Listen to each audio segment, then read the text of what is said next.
Okay, so before we talk about it, I need to tell you I've just got off a Peloton. That's why I'm still in my sweatpants and my my gym gear. So Are you okay? Well, we don't know. We don't know. I could pass out at any moment. So if that happens, I mean, it's going to take this podcast to number one. It'll be the number one podcast in the whole world if that happens. Just this episode.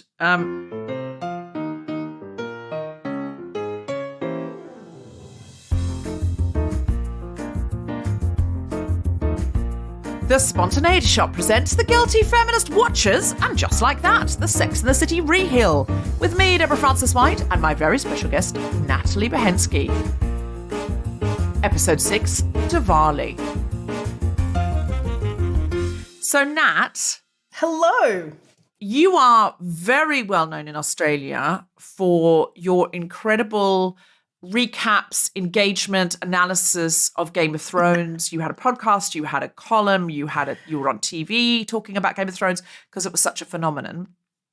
And then Game of Thrones just like selfishly went away, ruining so much of your excellent work.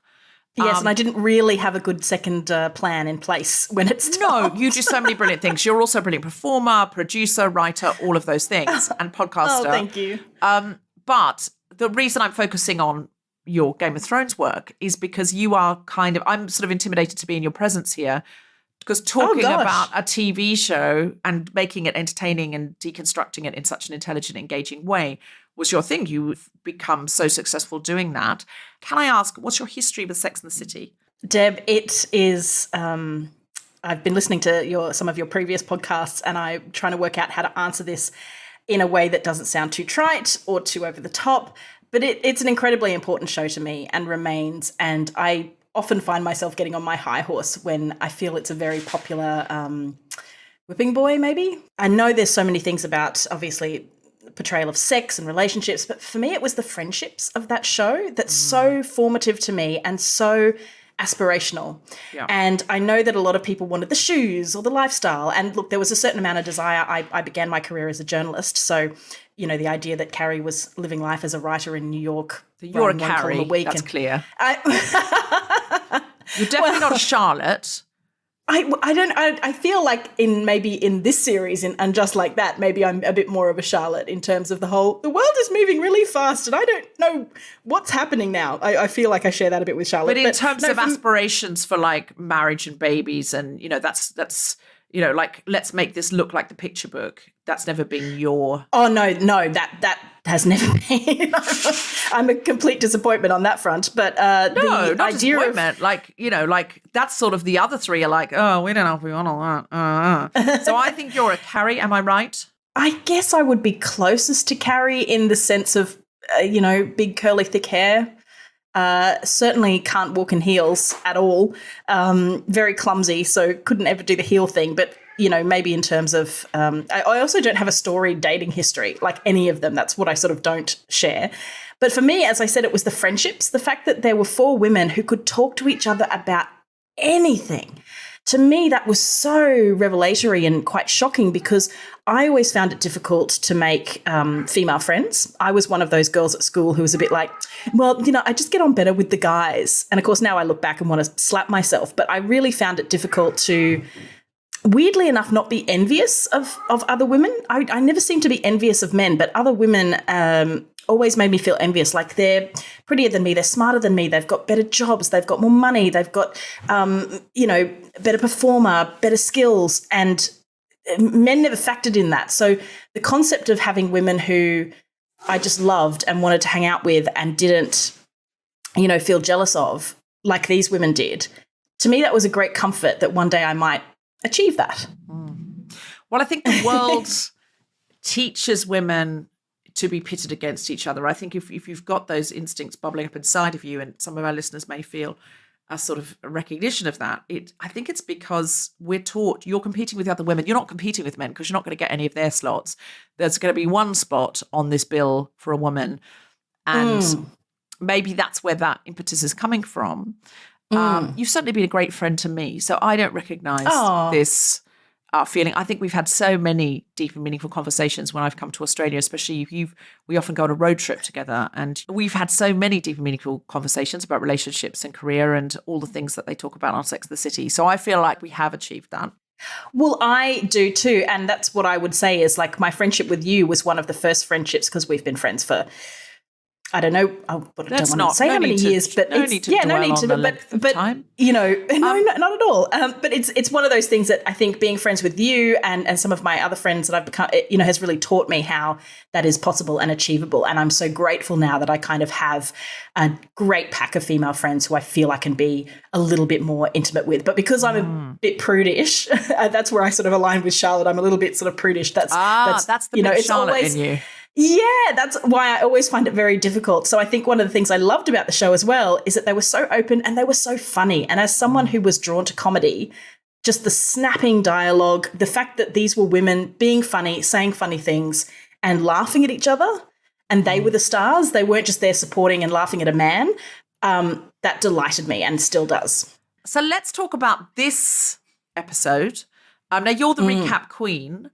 Do you want to recap or do you want me to recap? I'll try and do a very brief summary. Great. So Carrie is making the decision to move to a new apartment to start over, and she kind of signs to do something, which I think that's a feeling that sometimes we all do. You kind of make a decision just to make a decision. Miranda is dealing with the fallout of her surprise intimate situation from the previous episode. Now, come on now. Charlotte, let's not be prudish. Don't be Charlotte about it. Surprise intimate situation. She's got off with Shay, who is Carrie's boss, and she's now thinking about them, like having these little flashbacks to the sex. A lot. Yeah, and I'm sure we'll talk about the weird way they do those flashbacks. I found that very strange. But yes, so Charlotte is dealing with the fact that Rose, her daughter, is now Rock, her non-binary child by all intents and purposes. And I was about to say, and Samantha, and then no, there's no Samantha.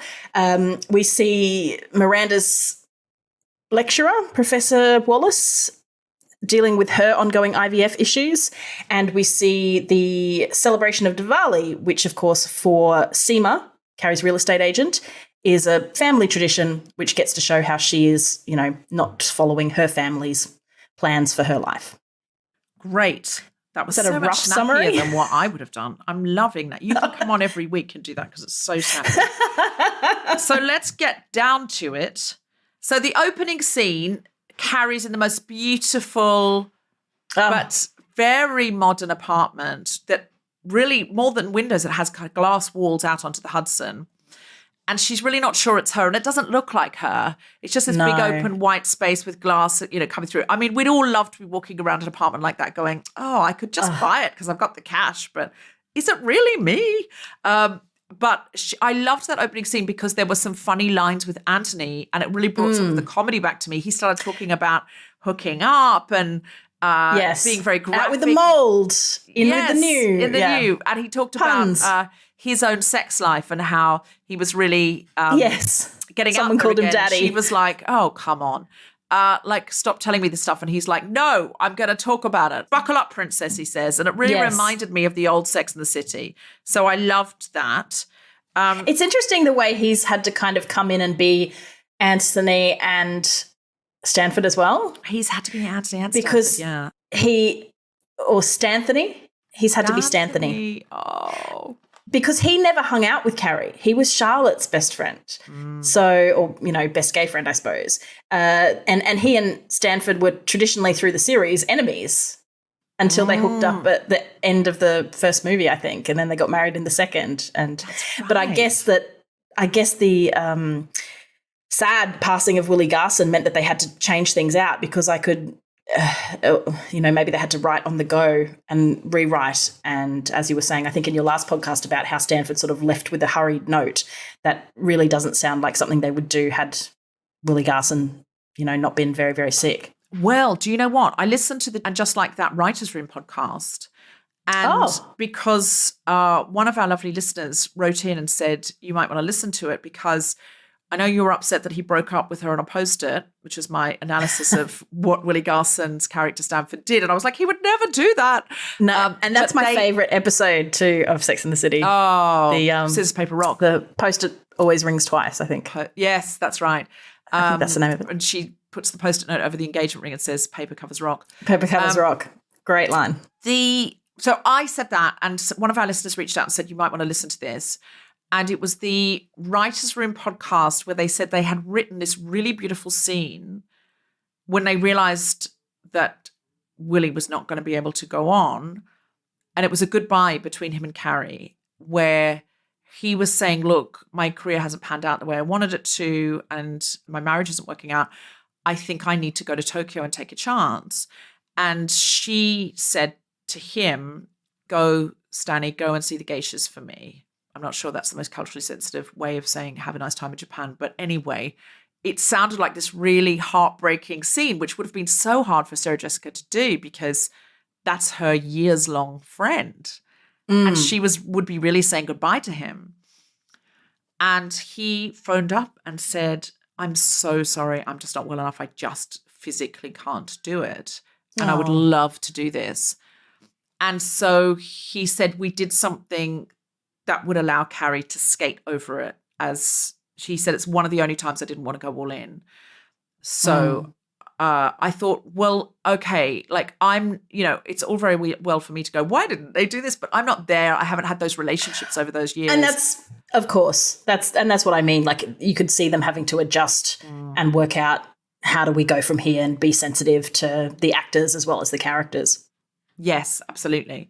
But I love that Anthony's getting more airtime now.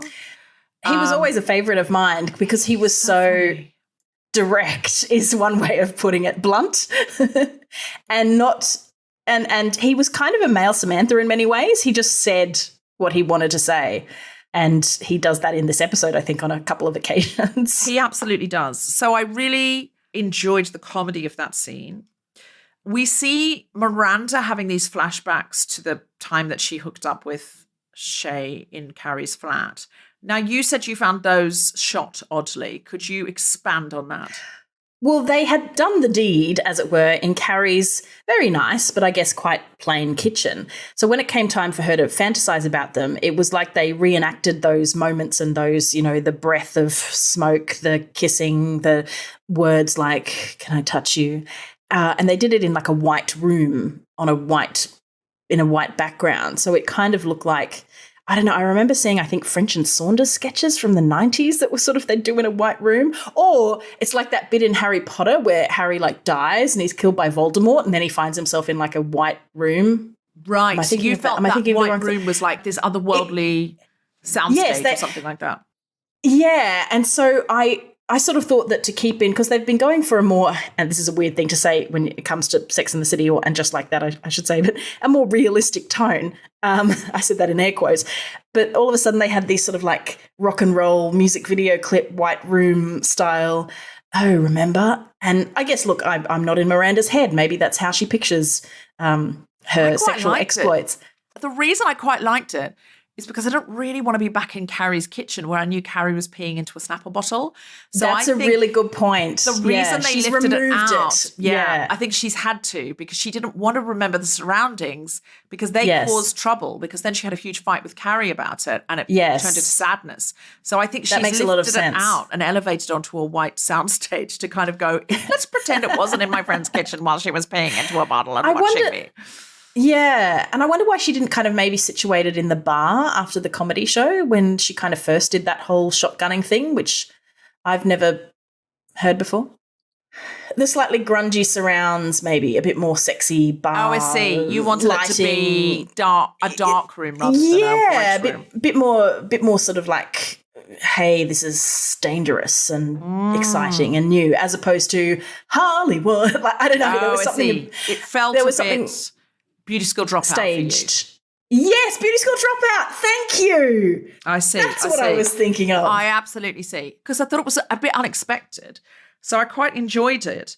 I found we discussed this last week, that Carrie, I heard, Rohan and I discussed that for us, we had been waiting for this exciting electric sexy moment, which we were ready to be, sizzled by. Yeah, turned on by and like, oh, this is exciting. And we found we could not really enjoy it because we kept cutting to Carrie being annoyed and literally peeing into a bottle, which again, some people's kink. Remember, she dated John Slattery's politician, and he the politician, he wanted her. He would have loved to have been it.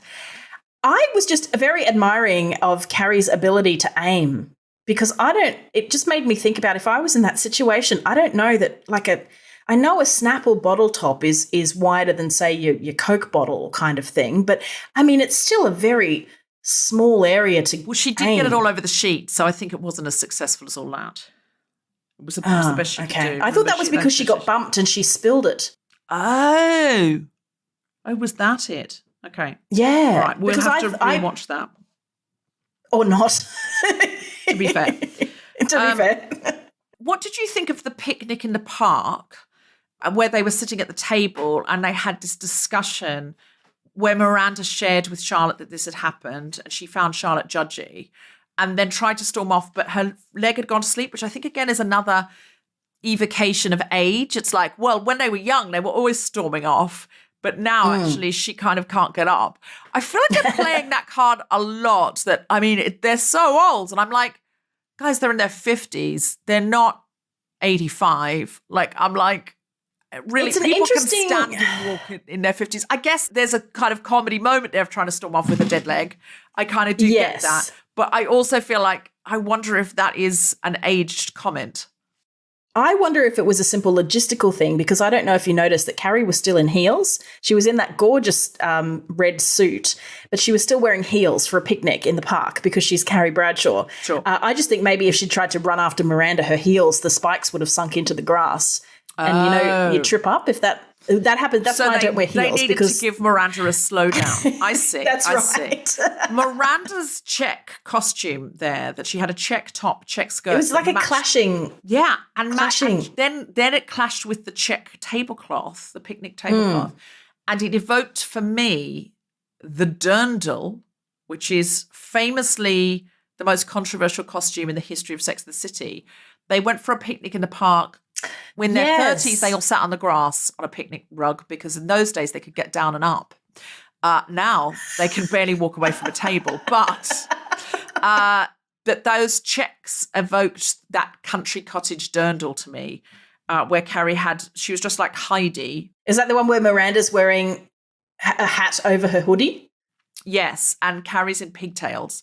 And it's all a little bit, and everyone's like, too far, too far. I remember that. Everyone was like, too far, too far, too far. And they were, all right, okay, we'll pull back, note taken. I think there's something interesting about the check because I've got the screen on my iPad and I just am moving forward with my mouse and cursor to kind of go to the scenes that we're talking about. If you look at the check, it's actually a blurry check. It's not a defined check because generally I think on TV they don't like defined checks. But there's something about the blurriness. Miranda has always been generally a very clear-cut, clear-minded, knows what she wants, decisive character.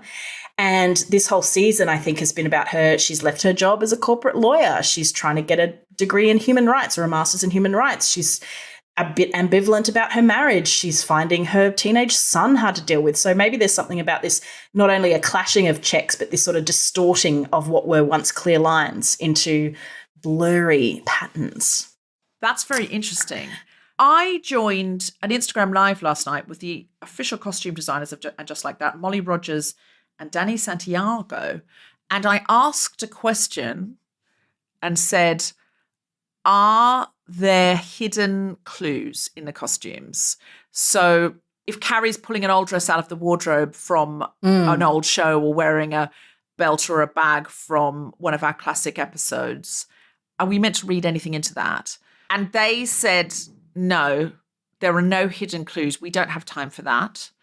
They said Sarah Jessica Parker has this archive of all the costumes from Sex and the City, and we've been allowed to go into the archive and we feel it's a great privilege, and we've pulled things from the archive that we just liked or thought she might still wear, and then we're pulling stuff together all the time. Designers send stuff in.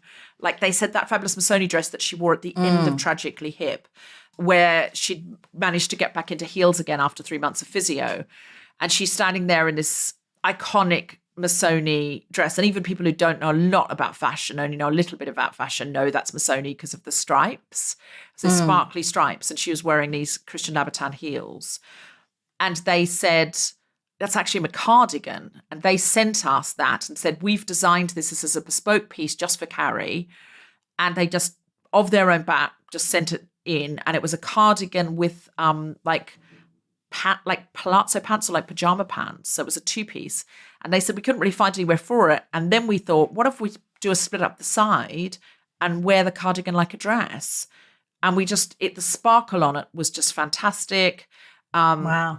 Molly said, I wanted her to have a cigarette and a cocktail as she was getting ready to go out. Because she said, I think everyone does that. She said, we all do that. We all have a cigarette and a cocktail when we're getting ready to go out. I was like, Molly, you live in a more glamorous world than most people. Let's be incredibly honest. Also, who still smokes? Hardly anyone still smokes. And if people smoke, they don't smoke inside. And if they do smoke inside, they don't smoke in their wardrobe, in their closet. Come on. But in Molly's world, Molly is of a different generation. And in her world, everyone going out ever gets dressed with a cocktail and a cigarette. So she said, I wanted that. No one else bought into that. No one else backed me up on that. So she was just there in her beautiful Missoni cardigan, which we split up the side to make into a dress, and some Louboutins that she'd worn in a previous episode with a white dress. So here I am, listeners, every week I'm looking for hidden things. And you know that I love to see Easter eggs from old episodes, which I don't believe that I can see those links and the writers can't. And when I listened to the Writers' Room podcast, they did say the newer writers that they've brought on have this encyclopedic knowledge of Sex and the City and tend to be super fans. And they say to Michael Patrick King and the other, older writers from the original show, well, there was that line of dialogue. And they were like, we can't remember it. Because they don't sit around watching their own show. They were like, they know everything and they tell us, that's like this and that's like this. So I believe someone in the writer's room knows, even if Michael Patrick King doesn't know.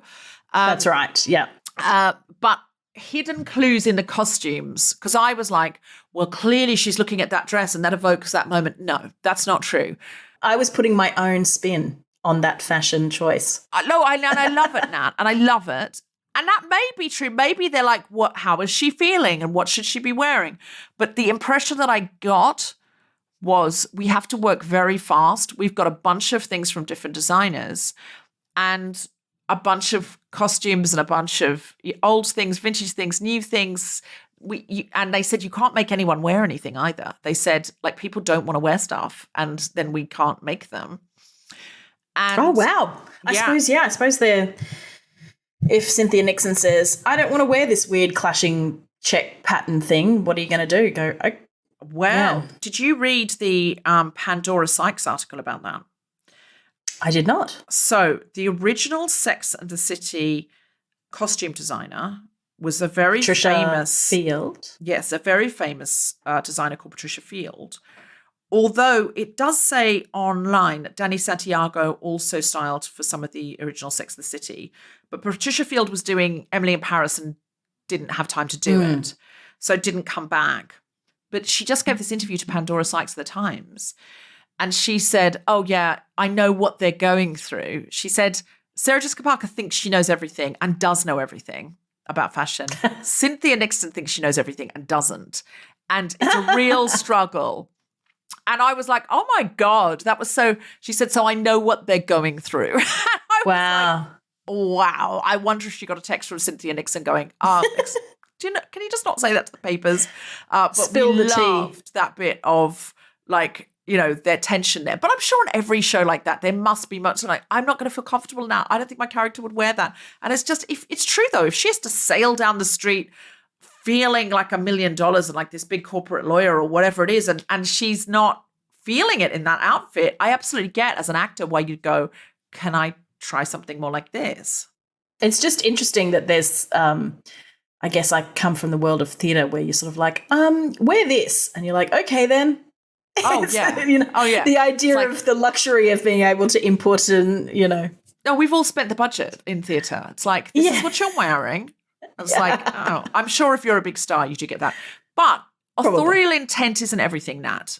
You know? That's true. What the author thinks is there and what is actually there for the viewer, they're two separate things.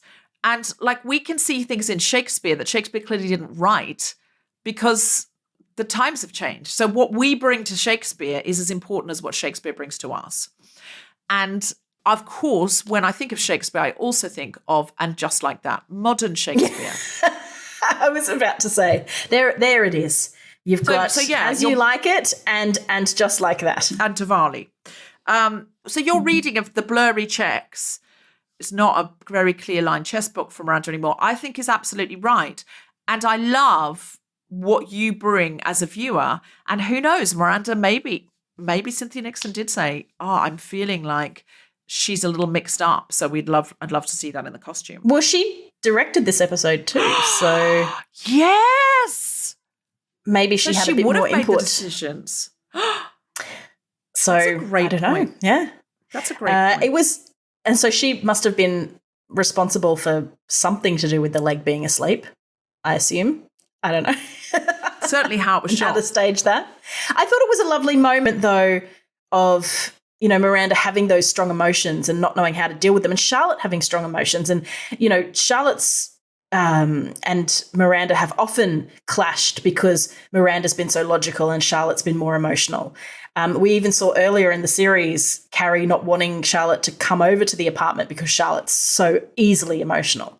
So I thought, and I actually really liked how Charlotte behaved through all this, where she was kind of holding Miranda to account a little bit. And I think she's done that previously when Carrie was having the affair with Big.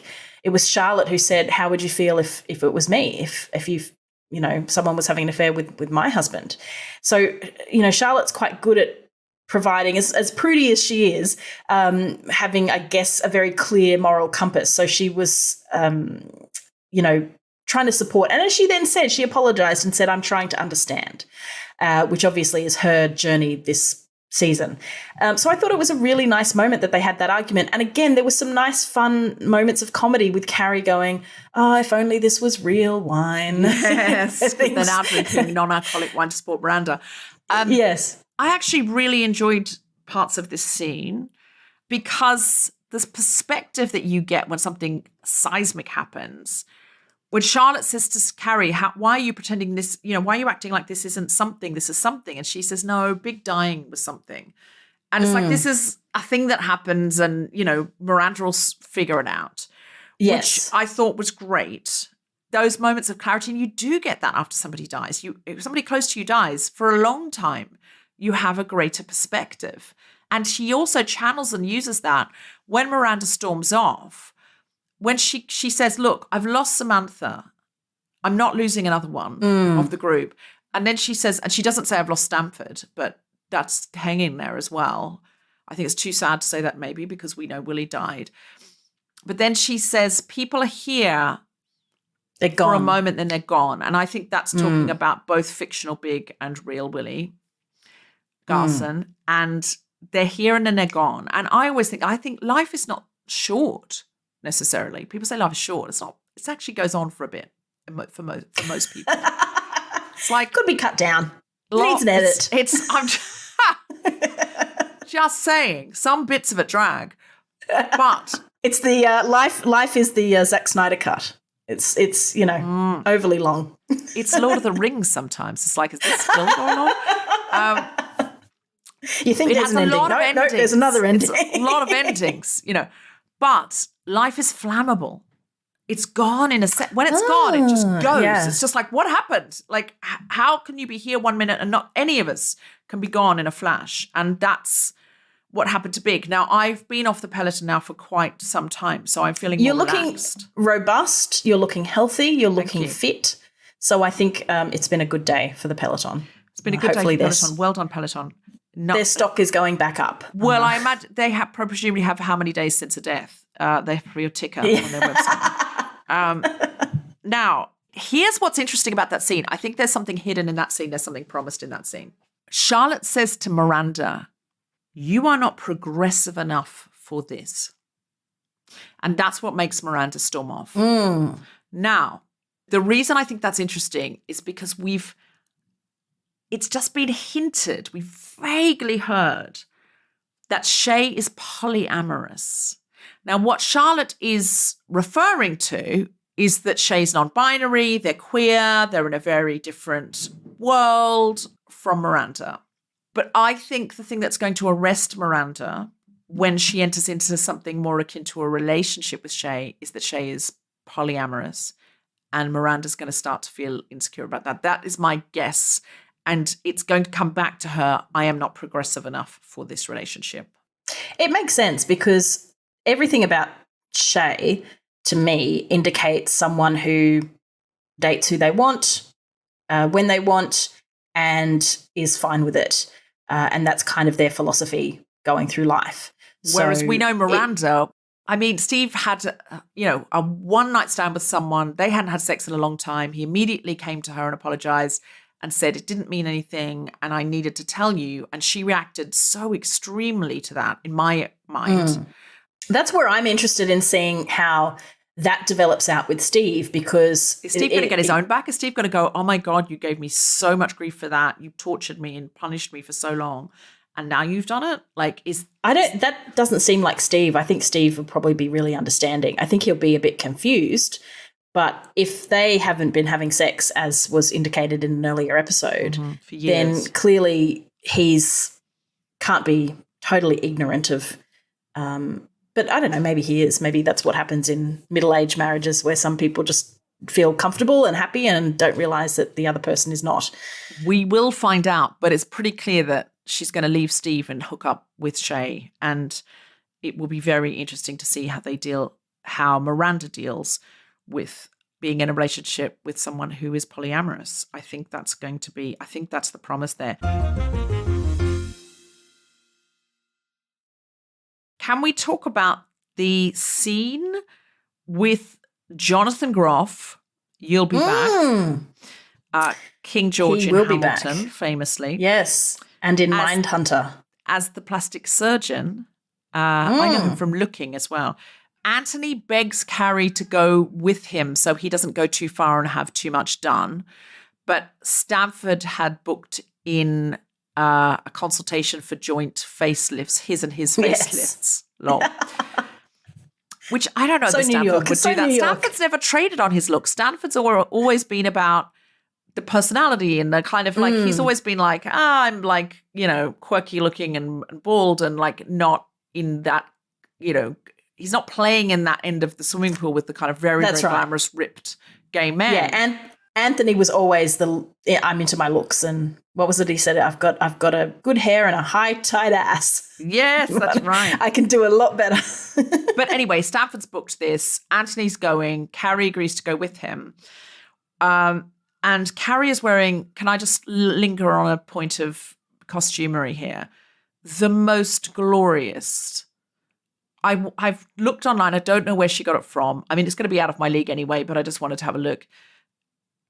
Wide-legged trouser suit, burgundy, with underneath there's what we call braces and what Americans call suspenders.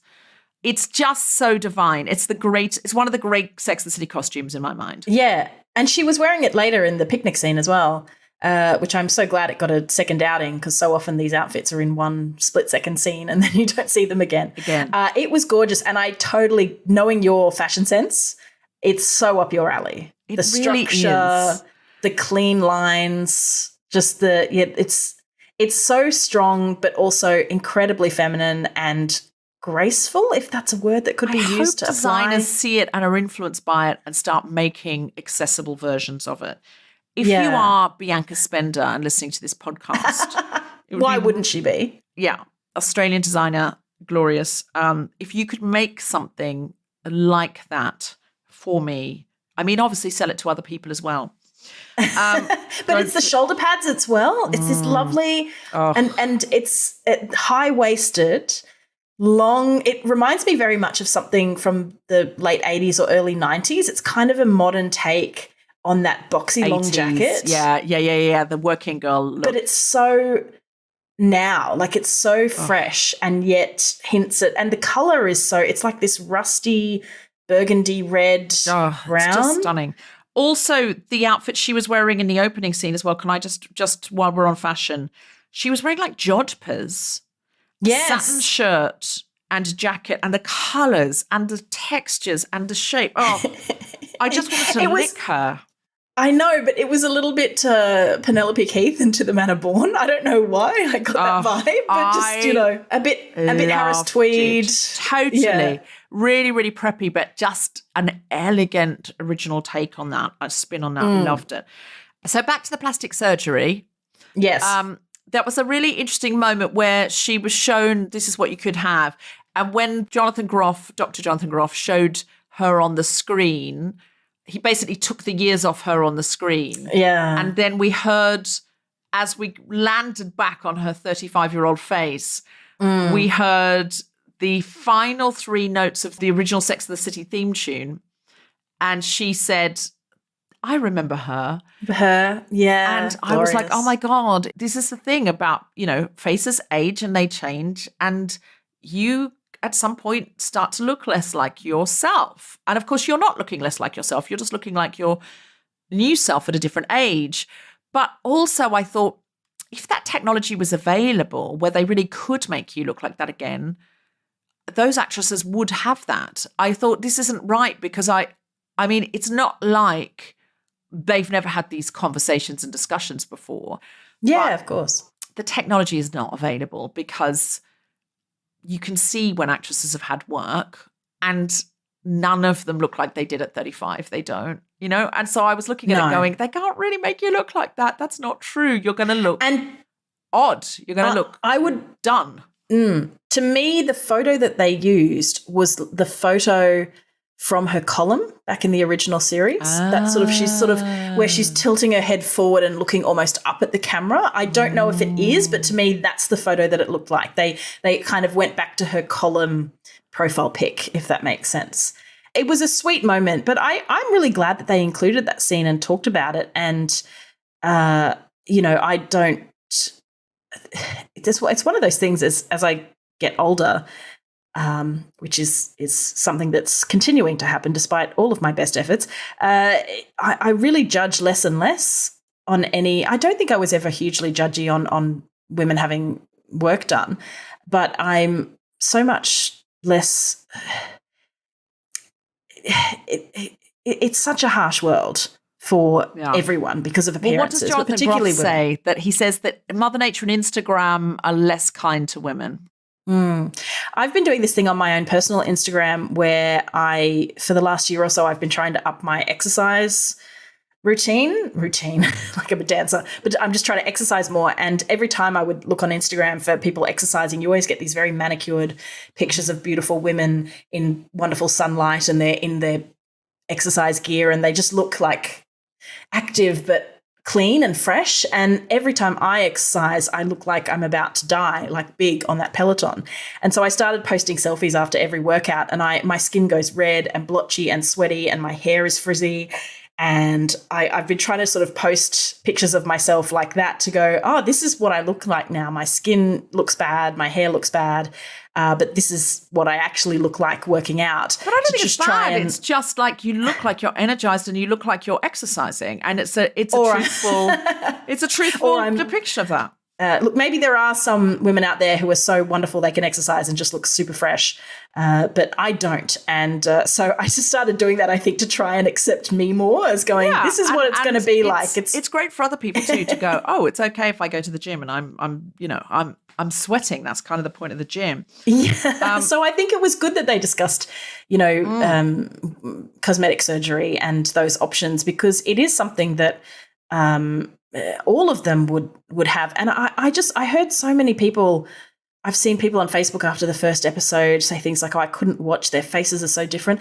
I don't know that Sarah Jessica Parker's face is different. I wouldn't even have said that she would have had work done because... This is the thing is people's faces do change as they get older. And if you're an actress, people go, oh, well, you changed it surgically. It's like, maybe not. Like, no, I don't know that she has had work. Sometimes it's just people's faces change as they get older. And one of probably the biggest revelatory thing in this episode for me was when Jonathan Groff's doctor says there are two types of people, hollowers and saggers. I've never heard that before. No, and never that heard was that.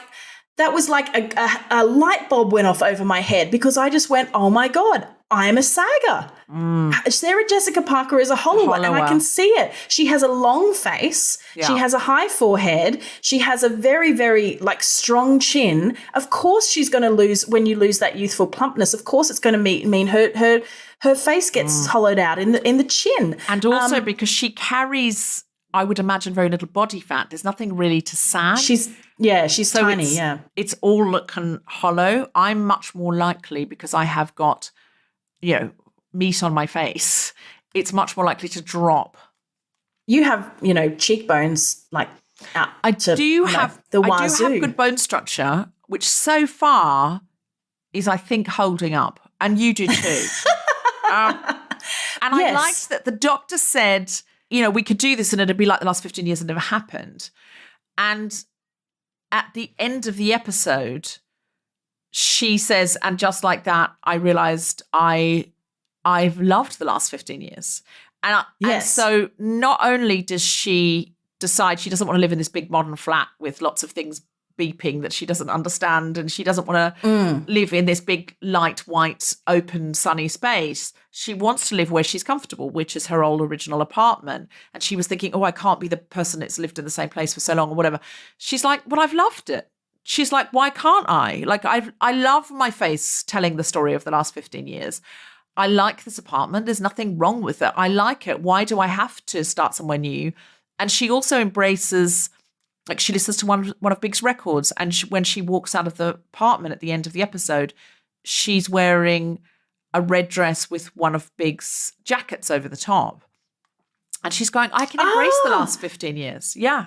Do you know, I did not clock that, because I clocked her as wearing, the dress was red, it had flowers on it, which was always a big Carrie motif, and she was wearing her pearls. Yes, she always used to wear strings of pearls. Can I just say, and we now know that the costume designers do not have time to be doing My Year Vacations, but it did evoke, doesn't matter, authorial intent isn't everything. It's, we see what we see.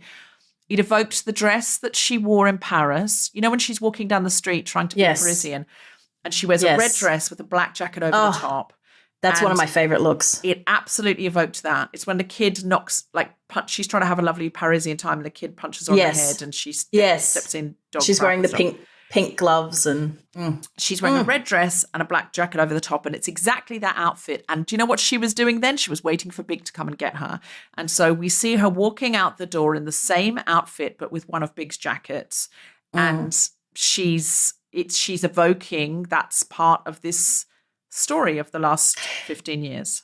And the thing is, when she's in the surgery and at lunch, she's got her hair tied back. And I remember there were shots of her from the set, and I remember reading various, trashy internet clickbaity articles about, oh my God, is Sarah Jessica Parker letting her grey hair shine through? Oh no. And it's like, well, no, it's just she's older. So as you age and you've got blonde hair, you'll get sort of grey through the roots.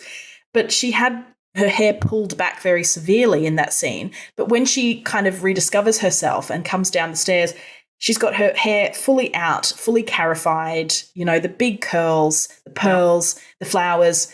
And as you said, Big's jacket, big skirt, high heels. She was possibly the most Carrie she's looked in the series. Yes, I agree. I absolutely with that ensemble. Agree. And absolutely I agree. think, it was for her age is like, no, I've got my hair and I've got my thing. I'm just me plus 20 years. Okay, so I am now going to just do a little bit of things I've seen that I think evoke old episodes, which I always do in this. And if you've got any, or you think any are wrong, or you can see something else, please let me know. So when Rock tells Charlotte that they want to get rid of the doll collection because Rock doesn't like it, and Lily says it's culturally insensitive because there's all these dolls dressed from all these different countries, and they're all made in New York, and it's a little bit, I had an international doll collection, just so you know. I had one of those. Yeah, I don't know. I thought that was, I get, look, they're young girls and your tastes change and you want to establish your own independence and your own style, and I get that. But I was like, it was a thing for so many to go, look, this is how people look from this culture. This is how people, I don't see it as being, I don't know. I saw it as always being quite a nice thing that it was like, hey, here's how people look from different places that aren't you. But I think it may be quite a Western white lens of how people look, and the dolls are made locally in New York, and it's sort of like, here's someone from Sri Lanka, and it's like it might be a little bit white focused, so that's probably why. But those dolls are Madame Alexander dolls. And I did not know this myself. Normally, these are things that I just discover myself, but I discovered online that they were the same dolls that Stanford season 3 hookup Marty Mendelsohn had. So if you remember, he went out with a man and the man had dolls all over the bed and would have to take them off. And I think Stanford actually broke one and he kicked him out. They were also Madame Alexander dolls. Famously, it was Mary, Queen of Scots, and he knocked her off the bed and her head fell off. Could I just add one more thing about the dolls? The way Charlotte was sort of carefully placing them, taking them down off the wall and placing them sort of in storage near the end there. I think I'm going to say the same thing as you.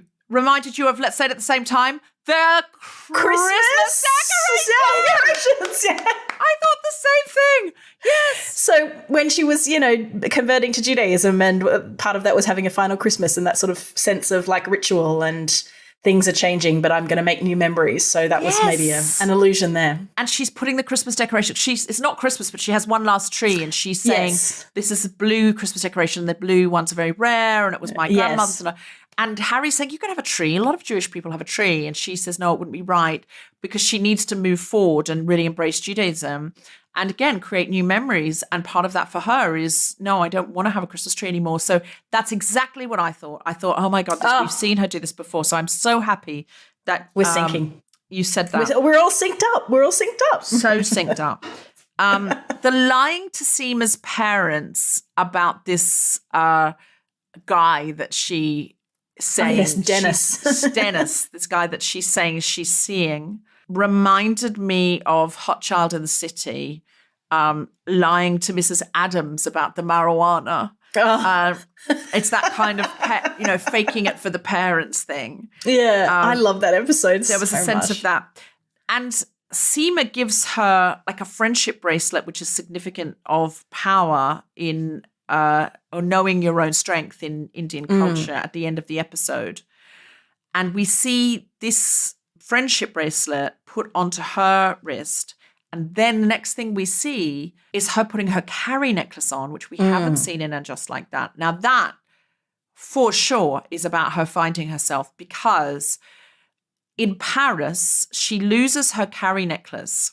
And with that, she loses herself, because she's with this man who doesn't really see her or know her and isn't really acknowledging her and is using her as a security blanket, but isn't, allowing her to be her full self. The moment she finds the carry necklace, which is in the lining of a vintage clutch bag, and she puts it on, she finds herself again and goes off to do her own thing. And she says, this necklace is important. It's not valuable, because he's saying, oh, is it insured? She's like, no. I bought it at a market. It's not valuable, but I bought it with my friends. And there's a picture she says there's a picture of us all that day that we bought that and we were all together. And I feel like this says to me, Seema is going to be her new best friend, her new Samantha, because Seema gives her this jewelry, this bracelet, and then we see her in the carry necklace and she's found herself again. That's what I think that is about. This is a great Easter egg. AJ Mehta, who plays Seema's father, we've seen him before in Sex and the City. We've seen him before. Do you know where we have seen him before? Handsome Indian man. Was he the one who offered to kiss Samantha at the restaurant? Oh! Absolutely, he was. And the same he kissed her and said, I'll come home with you. You don't have to be alone. Yeah. So we think that he's just the same actor, because we don't think it's implying that Seema's father at one point hit on Samantha. We think it's just another character, because it's pretty common for those shows to use actors again. But that's a lovely one.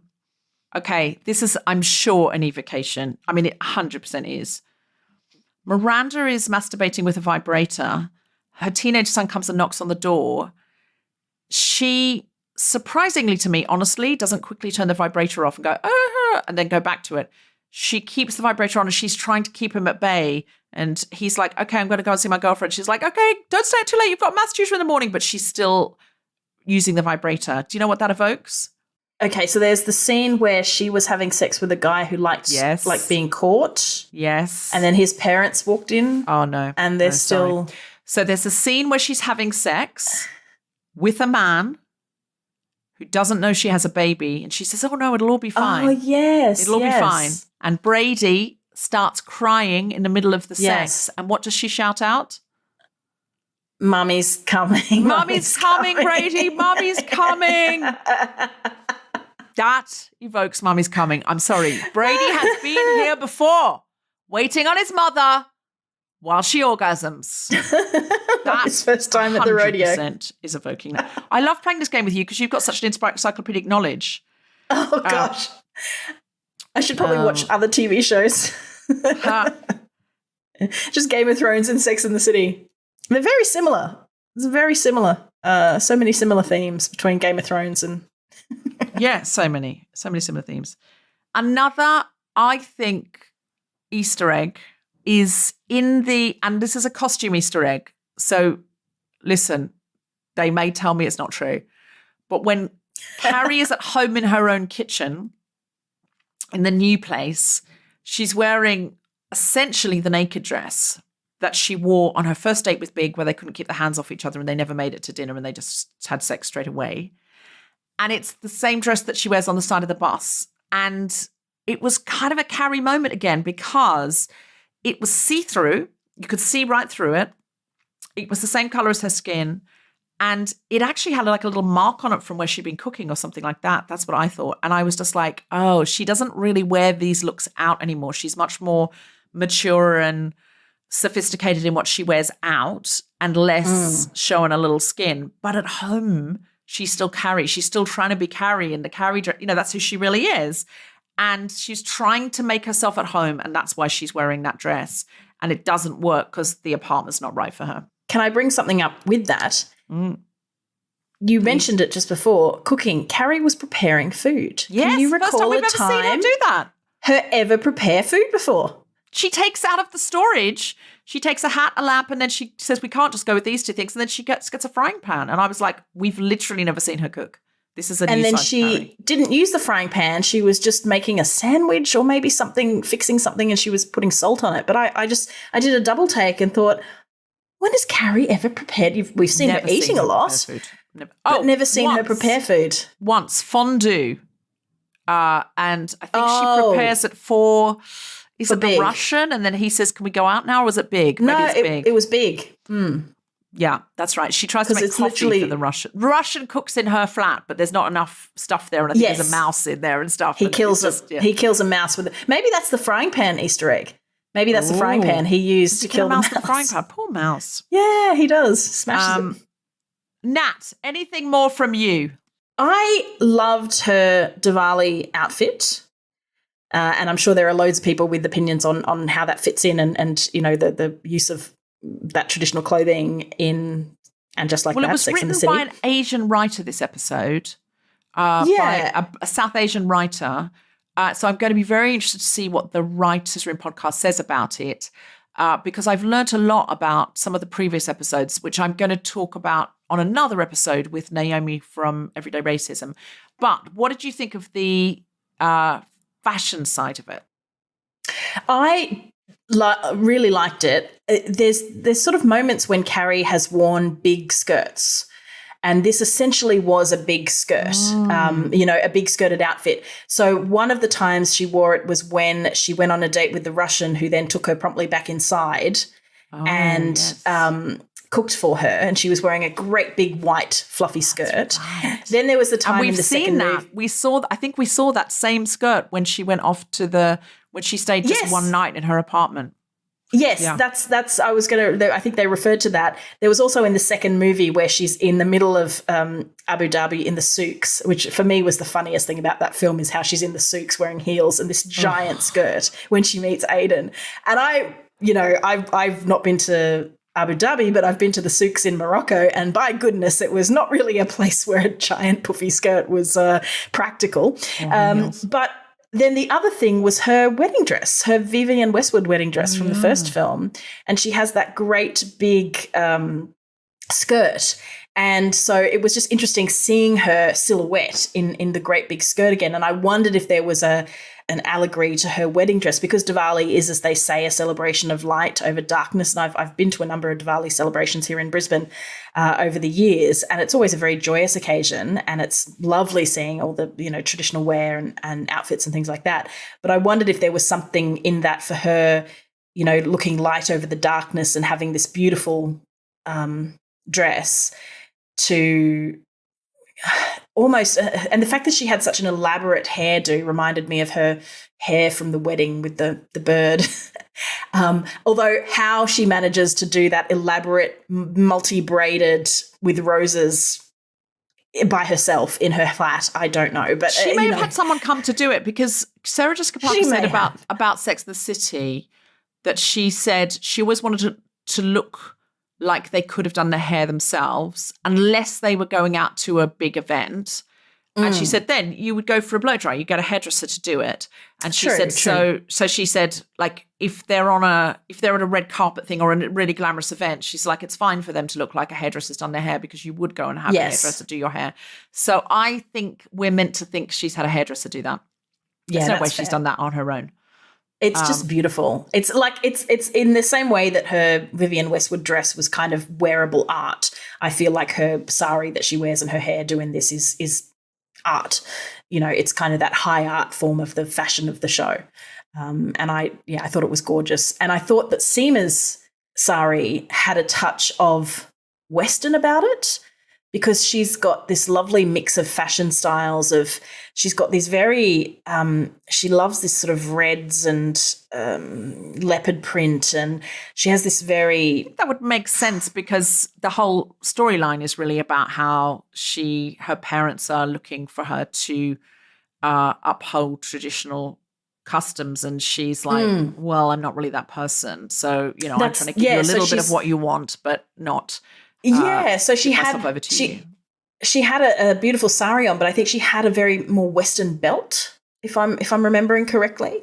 So it was this interesting. So you've got Carrie coming in, putting her, I guess, maybe a sort of a Western spin on an Indian style, whereas Seema's coming in going, well, I'm westernizing and modernizing my very, beautiful traditional wear. So, I thought it was really interesting. I'm obviously not an expert on the cultural interpretations around these pieces of clothing, but I think in terms of the visuals, they were, it was gorgeous. And I wish they'd had them on a little bit longer. So you could have reveled in it a little bit more. Yeah, well, they were gorgeous. Well, Nat, thank you so much for joining us today. Thank you so much for having me. I very much look forward to seeing what happens next in Sex and the City, if any of our predictions of things that might happen might come true. Can I make two small predictions? Yes. One, we've got to see Aiden, right? When she was in her storage locker, which, by the way, another outfit I liked, I honestly thought she was going to unpack Aiden's chair. I don't know why, but she was opening like big boxes, and for some reason I thought she was going to unpack Aiden's chair. So anyway, whatever that means, that's what occurred in my brain. And the other thing was her writing. We haven't seen Carrie write, and I miss her monologues. I must admit that's the big difference between Sex and the City and Just Like That. I think the podcast is meant to do that, but it's not her podcast, so it doesn't really. No, and she's really only just kind of chiming in with the odd zinger or bit of commentary. It's not her thought. And one of the things that Sarah Jessica Parker was always so good at is matching how her expressions and her face as Carrie was while we were hearing her internal monologue. So now she's kind of making these faces, but we're not hearing her internal monologue. We're kind of left to guess a lot more. But she wrote Big's eulogy. I think that there'll probably be some sort of significant point that she reaches where she's able to kind of write her opinion of or her story of this time in her life. The one thing we haven't seen Carrie doing is writing, which is such an integral part of her. So I'm interested to see how they bring that in. Totally. Anything to plug, Nat? Anything that our listeners should check out?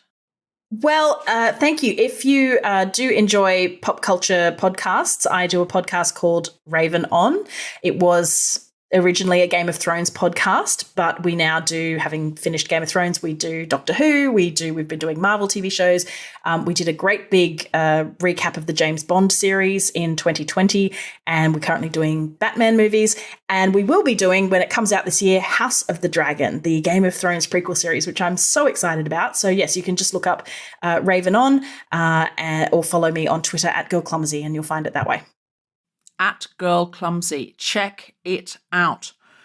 Thank you so much for coming on today, Nat. Thank you for having me. You have been listening to The Guilty Feminist Watchers, and Just Like That with me, Deborah Frances-White, and my very special guest, Nat Bochenski. The producer for The Spontaneity Shop was Tom Selinsky, who you can sometimes hear on Natalie's podcast, Raven On. The Guilty Feminist is part of the Acast Creator Network, and Just Like That is on HBO Max in the United States and Sky Comedy in the UK. Join us next time for episode 7, Sex and the Widow.